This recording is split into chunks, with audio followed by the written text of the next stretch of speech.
ಮಕ್ಕಳು ಕೇಳುವುದನ್ನು ಮಾತ್ರ ಅಲ್ಲ, ನೋಡುವುದರಿಂದ ಕಲಿಯುತ್ತಾರೆ ಎಂಬ ಮಾತನ್ನು ನಾನು ಕೇಳಿದ್ದೀನಿ.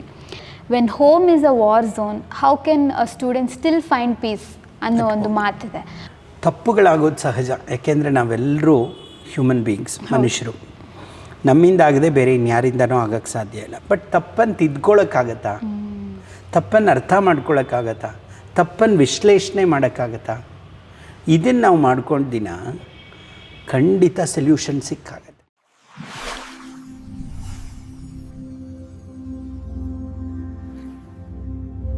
ನಮಸ್ಕಾರ ಡಾಕ್ಟರ್ ಮಂಜುನಾಥ್ ಅವರೇ, ನೀವಿಲ್ಲಿರುವುದು ನನಗೆ ತುಂಬ ಸಂತೋಷಕರವಾಗಿದೆ.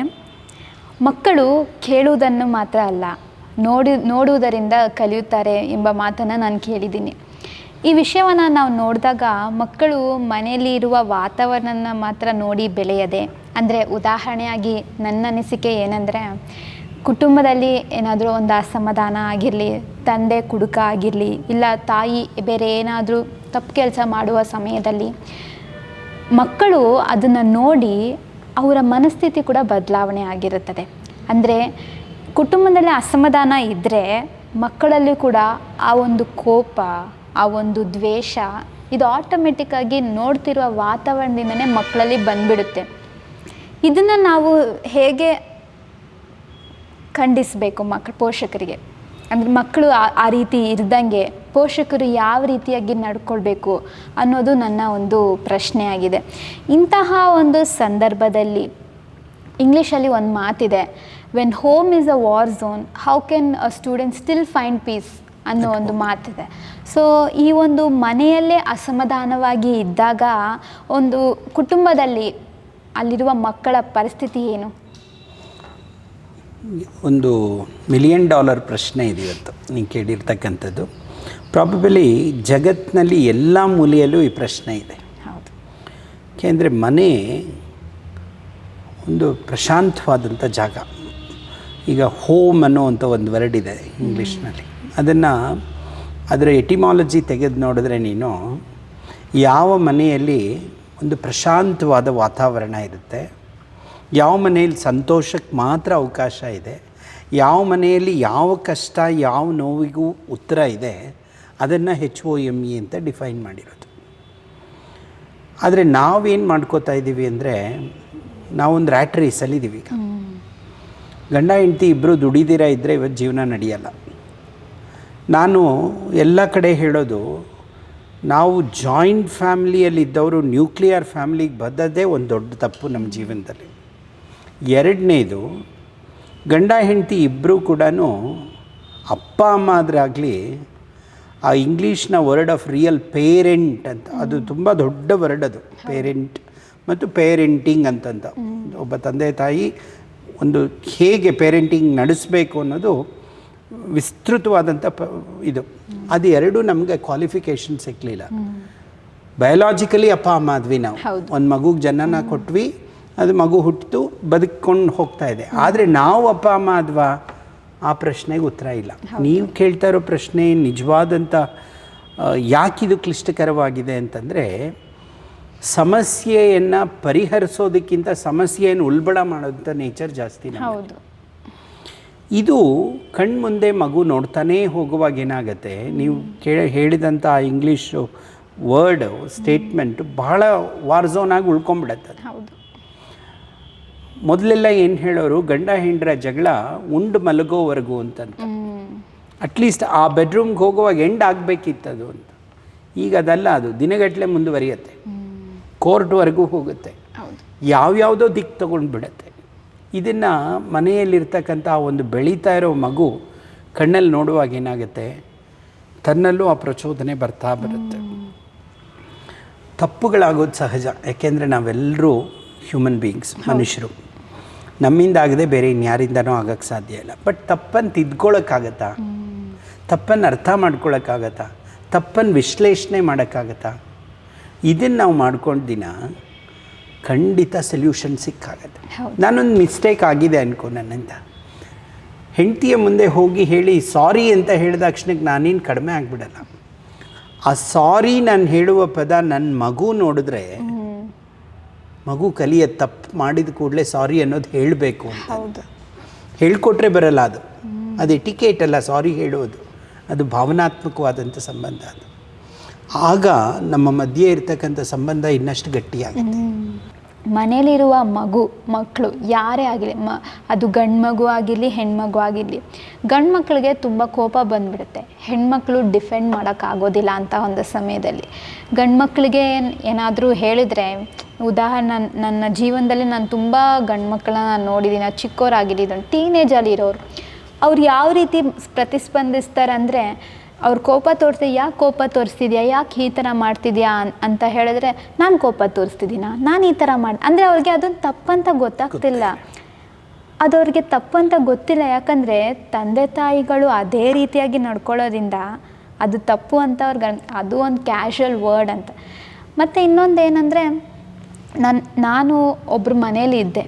ಅವ್ರ ಮನೆಯಲ್ಲಿ ತುಂಬ ಕೆಟ್ಟ ಮಾತನ್ನು ಬಳಸ್ತಿದ್ರು. ಅಂದರೆ ಒಂದು ಚೆನ್ನಾಗಿ ಮಾತಾಡುವ ಒಂದು ಭಾಷೆ ಅಂತಲೇ ಅವ್ರು ಬಳಸ್ತಾಯಿದ್ರು. ಇಂತಹ ಒಂದು ಸಮಯದಲ್ಲಿ ನಾನೇನು ಮಾಡ್ಕೊಂಡ್ಬಿಟ್ಟಿದ್ದೀನಿ, ಅದು ನಾರ್ಮಲ್ ಮಾತಾಡೋ ಆಡು ಭಾಷೆ ಅಂತ ಹೇಳಿಬಿಟ್ಟು ನಾನು ಆ ಪದವನ್ನು ಬಳಸ್ಬಿಟ್ಟಿದ್ದೀನಿ. ನಮ್ಮ ತಂದೆ ಗಾಡಿ ನಿಲ್ಲಿಸ್ಬಿಟ್ಟು ತೆಗೆದು ಬಿಟ್ಟರು ನನಗೆ, ಏನು ಮಾತಾಡ್ತಿದ್ದೀಯಾ ನೀನು ಅಂತ. ಅಂದರೆ ಅದು ನಮಗೆ ತಪ್ಪಂತ ನನಗೆ ಗೊತ್ತಿರಲಿಲ್ಲ. ಪೋಷಕರಾಗಿ ಅವರು ಯಾವ ರೀತಿ ಅವ್ರು ನಡ್ಕೊಂಡ್ರು ಅವ್ರ ಮನೇಲಿ, ನಮ್ಮ ಮನೇಲಿ ಅಂತಲೇ ಅಲ್ಲ, ಬೇರೆಯವ್ರ ಮನೇಲಿ ಇದ್ದಾಗ ಅವರು ನಮಗೆ ಪೋಷಕರೇ. ಅವ್ರು ಯಾವ ರೀತಿ ನಡ್ಕೊಂಡ್ರು ಅಂತ ತುಂಬ ಪ್ರಾಮುಖ್ಯವಾದದ್ದು. ಇಲ್ಲಿ ನೀವು ಇಂತಹ ಒಂದು ಸರಿ ತಪ್ಪುಗಳನ್ನು ಮಕ್ಕಳಿಗೆ ನಾವು ಹೇಗೆ ತೋರಿಸ್ಬೇಕಂತ ಪೋಷಕರಿಗೆ ನೀವೇನು ಹೇಳೋಕ್ಕೆ ಇಷ್ಟಪಡ್ತೀರಾ? ನೋಡಿ, ಒಂದು ನೀವು ಹೇಳಿದಂಥ ಒಂದು ಪದ ನಂಗೆ ಮನಸ್ಸಿಗೆ ತುಂಬ ಮುಟ್ಟಿತು. ನೀವು ಕಲಿತಂಥ ಒಂದು ಇದನ್ನು ನಿಮ್ಮ ತಂದೆ ಕರೆಕ್ಟ್ ಮಾಡಿದ ರೀತಿ ಅವರನ್ನು ನಾನು ಇಲ್ಲಿ ಕೊಂಡಾಡಬೇಕು ಅಂತ ಅನಿಸುತ್ತೆ. ತಂದೆ ಬರೀ ತಂದೆಯಾಗಿದ್ದರೆ ಸಾಕಾಗಲ್ಲ, ಒಬ್ಬ ಶಿಕ್ಷಕನಾಗಬೇಕಾಗತ್ತೆ, ಪೋಷಕನಾಗಬೇಕಾಗತ್ತೆ, ಒಬ್ಬ ಮೆಂಟರ್ ಆಗಬೇಕಾಗತ್ತೆ, ಆದರ್ಶ ಒಂದು ಹಾದಿಯನ್ನು ತೋರಿಸುವ ಒಬ್ಬ ವ್ಯಕ್ತಿ ಆಗಬೇಕಾಗತ್ತೆ. ಒಂದು ಕಡೆ ಬರುವ ಪ್ರಶ್ನೆ ಏನು, ನಾವಿದನ್ನು ಹೇಗೆ ಬೆಳೆಸ್ಕೊಂಡು ಬಂದ್ವಿ ಅಂತಂತ. ನೋಡಿ, ನಾನು ನಿಮ್ಗೊಂದು ಸಣ್ಣ ಉದಾಹರಣೆ ಕೊಡ್ತೀನಿ. ಈ ಪಂಚತಂತ್ರದಲ್ಲಿ ಒಂದು ಕತೆ ಬರುತ್ತೆ. 2 ಗಿಣಿಗಳನ್ನು ಸಾಕ್ತಾ ಇರ್ತಕ್ಕಂಥದ್ದನ್ನು ಒಬ್ಬ ಕಟುಕ ಒಂದು ಗಿಣಿ ತೊಗೊಂಡು ಹೋಗ್ತಾನಂತೆ, ಒಬ್ಬ ಸಾಧು ಒಂದು ಗಿಣಿಯನ್ನು ತೊಗೊಂಡು ಹೋಗ್ತಾನಂತೆ. ಅದು ಎಷ್ಟೋ ಸಮಯದ ನಂತರ ಆ 2 ಗಿಣಿಗಳು ಮೀಟ್ ಆದಾಗ ಕಟುಕನ ಜೊತೆಯಲ್ಲಿದ್ದಂಥ ಗಿಣಿ ಕಟುಕನ ಮನೆಯಲ್ಲಿ ಏನು ಮಾತುಗಳಿತ್ತೋ ಅದೆಲ್ಲ ಪ್ರಾಕ್ಟೀಸ್ ಮಾಡಿತ್ತು. ಸಾಧು ಜೊತೆಯಲ್ಲಿದ್ದಂಥ ಗಿಣಿ ಸಾಧುವಿನ ಮಾತುಗಳನ್ನೆಲ್ಲ ಪ್ರಾಕ್ಟೀಸ್ ಮಾಡಿತ್ತಂತೆ. ಅವರಿಬ್ಬರು ಒಟ್ಟಾದಾಗ ಆ ಸಂಭಾಷಣೆ, ಇದು ಕಡಿ ಬಡಿ ಅನ್ನುವಂಥ ಪದ ಇದು ಯೂಸ್ ಮಾಡ್ತಾಯಿದ್ರೆ, ಅದು ಬಾ ಕೂತ್ಕೋ ಮಾತಾಡು ಕೇಳು ಏನಾಗಬೇಕು ಈ ವಿಚಾರ ಅದು ಮಾತಾಡ್ತಾಯಿದ್ದೆ. ಯಾಕೆ ಈ ಒಂದು ಕತೆ ನಾನು ಇದನ್ನು ಮುಂದುವರಿಸಲ್ಲ, ಇದು ಕಥೆಯನ್ನು ನನಗಿಷ್ಟೇ ಯಾಕೆ ಬೇಕಾಯಿತು ಅಂದರೆ, ಇವೆಲ್ಲ ನಾವು ಹ್ಯಾಬಿಚುಯೇಟ್ ಮಾಡಿಕೊಳ್ಳುವಂಥದ್ದು. ನೀವಿರುವಂಥ ಪರಿಸರದಲ್ಲಿ ಒಂದು ಹೆಲ್ದಿ ಅಟ್ಮಾಸ್ಫಿಯರ್ ಇದ್ದರೆ ಆಟೋಮ್ಯಾಟಿಕಲಿ ನೀವು ಕೂಡ ಅಂಥದ್ದೇ ಒಂದು ಪರಿಸರಕ್ಕೆ ಹೋಗ್ತೀರ. ನೀವು ಇರ್ತಕ್ಕಂಥ ಪರಿಸರದಲ್ಲಿ ಒಂದು ಕೆಟ್ಟ ವಾತಾವರಣ ಸೃಷ್ಟಿಯಾಗಿದ್ದರೆ ಅದೇ ನಿಮ್ಮ ಮೇಲೆ ಇನ್ಫ್ಲೂಯೆನ್ಸ್ ಆಗುತ್ತೆ. ಈ ಇನ್ಫ್ಲೂಯೆನ್ಸು ನಿಮ್ಮನ್ನು ಯಾವ ದಾರಿಗೂ ಪ್ರಚೋದನೆ ಮಾಡೋದಕ್ಕೆ ಅವಕಾಶ ಆಗುತ್ತೆ. ಸೊ ಹಾಗಾಗಿ ಮನೆ ಮತ್ತು ಮನೆತನ ಅನ್ನೋದು ಯಾಕೆ ಮುಖ್ಯ ಆಗುತ್ತೆ ಅಂದರೆ, ಒಳ್ಳೆಯ ವಿಚಾರಧಾರೆ ಇರಬೇಕು ಅನ್ನೋದಕ್ಕೋಸ್ಕರ. ಮತ್ತು ಹೆತ್ತವರು ಬಹಳ ಕೇರ್ಫುಲ್ ಆಗಿರಬೇಕು. ನಮ್ಮನ್ನು ನೋಡಿ ನಮ್ಮ ಮಗು ಬೆಳೀತಾ ಇರೋದ್ರಿಂದ ನಾನು ಏನನ್ನು ಮಾಡಿದ್ರೆ ಸರಿಯಾಗತ್ತೆ ಅಂತ. ನಾನು ಮಾಡುವಂಥ ತಪ್ಪು ದಾರಿಗಳೇ ಇದ್ದು ನನ್ನ ಮಗು ಸರಿಯಾಗಿರಬೇಕು ಅಂತ ನಾನು ಎಕ್ಸ್ಪೆಕ್ಟ್ ಮಾಡೋದು ತಪ್ಪಾಗುತ್ತೆ. ಒಂದು ತಾಯಿ ಒಂದು ಕತೆ ನೀವು ಕೇಳಿದ್ದೀರ. ಅವನು ಜೈಲಿಗೆ, ಅವನನ್ನು ಏನೋ ಒಂದು ದೊಡ್ಡ ಕಳ್ಳನಾಗಿ ಕದ್ದು ಅವನು ಜೈಲಿಗೆ ಹೋಗ್ತಾರೆ, ಅವನನ್ನು ಹಾಕ್ತಾರೆ. ಚಿಕ್ಕ ವಯಸ್ಸಿನಿಂದ ಅವನ ಮನೆಯಲ್ಲಿ ದಿನ ಸ್ಕೂಲಿಂದ ಬರುವಾಗ ಅಮ್ಮ ನಾನು ಅವನ ಬಾಕ್ಸಿಂದ ಇದು ಎತ್ಕೊಂಡು ಬಂದೆ, ಇದನ್ನು ಅಮ್ಮ ಖುಷಿ ಪಡ್ತಾ ಇತ್ತು. ಇದೆಲ್ಲ ಕತೆಗಳು ನಾವು ಯಾಕೆ ಕೇಳಿದ್ದೀವಿ ಅಂದರೆ, ನೀವು ಕೇಳಿರೋ ಪ್ರಶ್ನೆಯ ಉತ್ತರ ಇದರಲ್ಲಿದೆ ನೋಡಿ. ಮನೆ ಅನ್ನುವಂಥದ್ದು ಬರೀ ನಮಗೆ ಭೌತಿಕವಾದಂಥ ಬದಲಾವಣೆಗಳನ್ನು ಮಾಡಿಕೊಡುವಂಥ ಜಾಗ ಅಲ್ಲ, ಮಾನಸಿಕವಾಗಲೂ ಕೂಡ ನಮ್ಮನ್ನು ಒಂದು ಪ್ರೌಢಿಮೆಗೆ ತರುವಂಥ ಒಂದು ಜಾಗ. ಹಾಗಾಗಿ ತಂದೆ ತಾಯಿಗಳು ಅವರ ಜವಾಬ್ದಾರಿ ತುಂಬ ಇದೆ ಇದರಲ್ಲಿ. ಆ ಜವಾಬ್ದಾರಿ ಅರಿತು ಆ ಬ್ಯಾಲೆನ್ಸನ್ನು ಅವ್ರಿಗೆ ನಮಗೆ ಕ್ರಿಯೇಟ್ ಮಾಡಿದ್ರೆ ಆಟೋಮ್ಯಾಟಿಕಲಿ ನಾವು ಮಕ್ಕಳು ಅದೇ ದಾರಿಯಲ್ಲಿ ಬೆಳೀತೇವೆ. ಹೌದು ಸರ್. ಇವಾಗ ಓದುವ ಮಗು ಮನೇಲಿದೆ, ಬೆಳಗ್ಗೆಯಿಂದ ಸಂಜೆವರೆಗೂ ಶಾಲೆಗೆ ಹೋಗಿ ಮನೆಗೆ ಬಂದ ಕೂಡಲೇ ತಂದೆ ತಾಯಿ ಆಗಲೇ ಕೆಲಸದಿಂದ ಬರ್ತಾರೆ, ಇಲ್ಲ ತಾಯಿ ಮನೇಲಿರ್ತಾರೆ. ಆಗ ಜಗಳ ಶುರು ಮಾಡಿದರೆ ನಾಳೆ ದಿನ ಆ ಮಗುಗೆ ಪರೀಕ್ಷೆ ಇದೆ. ಆ ಪರೀಕ್ಷೆಗೆ ಆ ಮಗು ಹೇಗೆ ಸಿದ್ಧಪಡಬೇಕು? ಬಹಳ ಕಷ್ಟವಾದಂಥದ್ದು ಇದು. ನಾನು ಕಣ್ಣಾರೆ ಮತ್ತು ನನ್ನ ಜೀವನದಲ್ಲಿ ತುಂಬ ನೋಡ್ಬಿಟ್ಟಿದ್ದೀನಿ ಈ ಒಂದು ಸಮಸ್ಯೆ. ಎಷ್ಟೋ ನನ್ನ ವಿದ್ಯಾರ್ಥಿಗಳ ಮನೆಯಲ್ಲಿ ಅಪ್ಪ ಒಳ್ಳೆ ಕುಡುಕ, ಕಾರ್ಮಿಕ ಬೇರೆ, ಒಳ್ಳೆ ಕೆಲಸ ಮಾಡೋನು, ರಾತ್ರಿ ಸರಿ ಕುಡಿದು ಬರೋದು. ತಾಯಿ ಮನೆಯಲ್ಲಿ ಏನೋ ಕಷ್ಟಪಟ್ಕೊಂಡು ಅವಳು ಒಂದಷ್ಟು ಮನೆಗಳಲ್ಲಿ ಕೆಲಸ ಮಾಡ್ಕೊಂಡು ಬರುವಂಥ ಮನೆಗಳಲ್ಲಿ ಕೆಲಸ ಮಾಡಿ ರಾತ್ರಿ ಬಂದು ಇವನ ಟಾರ್ಚರನ್ನು ಪಡ್ಕೊಳ್ಳೋದೇ, ಅವನ ಒಂದು ದೈಹಿಕ ಹಿಂಸೆಯನ್ನು ಹೊಂದೋದೇ ಆಕೆಗೆ ಒಂದು ಕೆಲಸ ಆಗಿತ್ತು. ಇದು ಆ ಮಕ್ಕಳ ಮೇಲೆ ಎಷ್ಟು ಪರಿಣಾಮ ಬೀರ್ತಾಯಿತ್ತು ಅಂದರೆ, ಆ ತಂದೆಯನ್ನು ಸಮಾಧಾನಪಡಿಸಿ ಅವನನ್ನು ಒಂದು ಮೂಲೆಯಲ್ಲಿ ಮಲಗಿಸೋದಕ್ಕೆ ಮಧ್ಯರಾತ್ರಿ ಆಗೋಗ್ಬಿಡೋದು ಇವ್ರಿಗೆಲ್ಲ. ಬೆಳಿಗ್ಗೆ ಆ ಮಗು ಎಕ್ಸಾಮಿನೇಷನಿಗೆ ಬಂದಾಗ ಎಕ್ಸಾಮ್ ಹಾಲಲ್ಲಿ ನಿದ್ದೆ ಮಾಡ್ತಾಯಿತ್ತು. ನಮ್ಮ ಟೀಚರ್ಸು, ಪ್ರಿನ್ಸಿಪಾಲ್ಗಳೆಲ್ಲನೂ ಎಲ್ಲರೂ ಕಾಮೆಂಟ್ ಮಾಡೋರು, ಅವನು ಕ್ಲಾಸಿಗೆ ಬಂದರೆ ನಿದ್ದೆ ಮಾಡ್ತಾನೆ, ಯಾರೂ ಅವ್ನಿಗೇನು ಸಮಸ್ಯೆ ಅನ್ನೋದನ್ನು ನೋಡಲಿಲ್ಲ. ನಾವು ಅವನನ್ನು ತಿಳ್ಕೊಳ್ಳೇಬೇಕು ಅಂತ ಪ್ರಯತ್ನ ಪಟ್ಟು ಒಂದಿಬ್ಬರು ಶಿಕ್ಷಕರು ನಾವು ಅವನ ಹಿಂಬಾಲನೆ ಶುರು ಮಾಡಿದ್ವಿ. ಅವನ ಮನೆಯಲ್ಲಿರ್ತಕ್ಕಂಥ ಘಟನೆಗಳನ್ನು ನಾವು ನೈಜವಾಗಿ ನಮ್ಮ ಕಣ್ಣಿಂದ ನೋಡಿದ್ವಿ. ನಾವೊಂದು ಡಿಸಿಷನ್ ಏನು ಮಾಡಿದ್ವಿ ಅಂದರೆ, ಆ ಮಗುವನ್ನು ನಮ್ಮ ಮನೆಗಳಲ್ಲಿ ಇಟ್ಕೊಂಡು ಓದಿಸೋದು ಅಂತಂತ ಯೋಚನೆ ಮಾಡಿ ಆ ಮಗುವನ್ನು ಆ ವಾತಾವರಣದಿಂದ ಕರ್ಕೊಂಡು ಬಂದು ನಮ್ಮ ಮನೇಲಿ ಇಟ್ಕೊಂಡ್ವಿ. ಪೋಷಕರು ಒಪ್ಸಿದ್ವಿ ನಾವು. ಯಾಕೆ ಅಂದರೆ ಮಗು ಫೇಲ್ ಆಗ್ತಾ ಇದ್ದಾನೆ, ಅವನ ಭವಿಷ್ಯಕ್ಕೆ ತೊಂದರೆ ಆಗ್ತಾ ಇದೆ, ಹಾಗಾಗಿ ಕಳಿಸ್ಕೊಡಿ, ನಾವು ಅವನನ್ನು ಎಕ್ಸಾಮ್ ಆದಮೇಲೆ ವಾಪಸ್ ಮಾಡ್ತೀವಿ ಅಂತ. ಆ ಮಗು ಆ ವಾತಾವರಣ ಬಿಟ್ಟು ಈ ಕಡೆಗೆ ಬಂದಮೇಲೆ ಅವನ ಮನಸ್ಸಿನಲ್ಲಿ ಬಂದಂಥ ಬದಲಾವಣೆಗಳೇನೆಂದರೆ, ನಮ್ಮ ಮನೆಗಳಲ್ಲಿ ಒಂದೊಂದು ಹೊಸ ವಾತಾವರಣ ನೋಡ್ದ. ನನ್ನ ಹೆಂಡತಿ ನನ್ನ ಜೊತೆ ಮಾತಾಡೋ ರೀತಿ, ನನ್ನ ಮಗಳು ನನ್ನ ಜೊತೆ ಇರುವಂಥ ರೀತಿ, ಎಕ್ಸಾಮಿನೇಷನ್ ಅನ್ನುವಾಗ ಯಾವ ಒಂದು ಅಟ್ಮಾಸ್ಫಿಯರ್ ಇರುತ್ತಲ್ಲಿ, ನಾವೆಲ್ಲರೂ ಕೂತ್ಕೊಂಡು ಹೇಗೆ ಒಬ್ರಿಗೊಬ್ರು ಸಹಾಯ ಮಾಡ್ಕೋತೀವಿ. ಅವನು ಓದ್ತಾ ಇದ್ದಾನೆ, ರಾತ್ರಿ ಇವಳು ಬಂದು ಅವ್ನಿಗೊಂಚೂರು ಕಾಫಿ ಮಾಡಿಕೊಡ್ತಾಳೆ, ತಿನ್ನೋಕ್ಕೇನೋ ಒಂದು ತಂದು ಕೊಡ್ತಾಳೆ, ಮತ್ತು ಊಟ ಏನೇನು ಮಾಡಬೇಕು ಅಂತ ಹೇಳ್ತಾಳೆ. ಅವನಿಗೆ ನಿದ್ದೆ ಬರ್ತಾ ಇರುವಾಗ ತಲೆ ಸವ್ರು ಹೋಗ್ತಾಳೆ, ಮತ್ತು ನನ್ನ ಮಗಳು ಹೋಗಿ ಮಾತಾಡಿಸ್ತಾಳೆ. ಈ ಪ್ರಶ್ನೆಗಳು ಅವನಿಗೆ ಎಷ್ಟು ಭಾವನಾತ್ಮಕವಾಗಿ ಅವನು ಬದಲಾದ ಅಂತಂದರೆ, ಅವನು ನಮ್ಮನೆಯ ಹುಡುಗ ಆಗಿ ಹೋದ. ಇವತ್ತು ಒಬ್ಬ ಒಳ್ಳೆ ಸಾಫ್ಟ್ವೇರ್ ಇಂಜಿನಿಯರ್. ನಮ್ಮ ಕಣ್ಮುಂದೆ ಆದಂಥ ಒಂದು ಬದಲಾವಣೆ ಇದು. ಮನೆಯ ಒಂದು ವಾತಾವರಣ ಎಲ್ಲದಕ್ಕೂ ಕಾರಣ ಆಗುತ್ತೆ. ನೀವು ಎಷ್ಟು ಒಳ್ಳೆಯವರಾಗಿ ಬೆಳೆಯೋದಕ್ಕೆ ಸಾಧ್ಯ ಇದೆಯೋ ಅಷ್ಟೇ ಕೆಟ್ಟ ಒಂದು ವಾತಾವರಣಕ್ಕೆ ಹೋಗೋದಕ್ಕೂ ತಂದೆ ತಾಯಿಯ ಒಂದು ಬಿಹೇವಿಯರು, ಮನೆಯ ಒಂದು ಆ ವಾತಾವರಣ ಕಾರಣ ಆಗುತ್ತೆ. ಹಾಗಾಗಿ ಅದಕ್ಕೆ ನಾನು ಹೇಳಿದ್ದು, ಅದಿಲ್ಲದೆ ಹಿಂದಿನವ್ರು ಹೇಳ್ತಾ ಇರಲಿಲ್ಲ, ಮನೆ ಮೊದಲನೇ ಪಾಠಶಾಲೆ ಅಂತ ಯಾಕೆ ಹೇಳಿದ್ರೆ ಹೇಳಿ. ಎಲ್ಲ ಕಲಿಯೋದು ನಾವು ಅಲ್ಲಿಂದಾನೆ. ನಿಮ್ಮ ಮೆಂಟಲ್ ಪ್ರಿಪ್ರೇಷನ್ಸ್ ಇದೆಲ್ಲ ನಿಮ್ಮ ಮನೆಯಲ್ಲೇ ಆಗುವಂಥದ್ದು.